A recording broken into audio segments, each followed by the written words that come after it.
రాష్ట్రంలో పలు చోట్ల వర్షాలు కురవడంతో నిన్నటి వరకు అధిక ఉష్ణోగ్రతలతో ఉక్కిరిబిక్కిరైన ప్రజలకు కాస్త ఉపశమనం లభించింది. అయితే ఈ సంవత్సరం సగటు కంటే 6% ఎక్కువగా వర్షపాతం నమోదవుతుందని భారత వాతావరణ శాఖ అంచనా వేస్తోంది.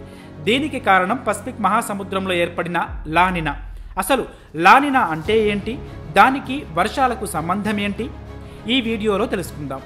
సాధారణంగా పసిఫిక్ మహాసముద్రంలో గాలులు భూమధ్యరేఖ వెంబడి పశ్చిమాన అంటే ఆసియా ఖండం వైపు వీస్తాయి. ఆ గాలులు సముద్రంలో ఉండే వెచ్చని నీటిని దక్షిణ అమెరికా నుంచి ఆసియా వైపు తీసుకొస్తాయి. దానివల్ల సముద్రం లోతులో ఉన్న చల్లని నీరు పైకి వస్తుంది.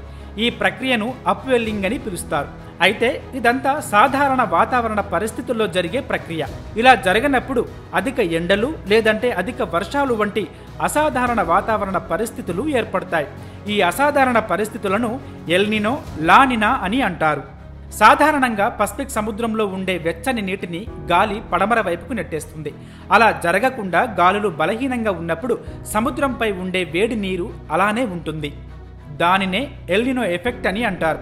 ఆ వేడి నీరు ఆవిరై పైకి వెళ్లి పసిఫిక్ సమీప దేశాల్లో అధిక వర్షాలకు కారణమవుతుంది.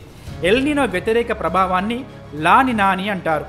లానినా సమయంలో తూర్పు నుండి పడమర వైపు వీచే గాలులు బలంగా ఉంటాయి. దీనివల్ల పసిఫిక్ సమీప దేశాల్లో కరువు ఏర్పడుతుంది. ఎల్నినో, లానినా వల్ల పసిఫిక్ సమీప దేశాల్లో ఏర్పడే పరిస్థితులకు వ్యతిరేక పరిస్థితులు ఆసియా ఖండంలో ఏర్పడతాయి.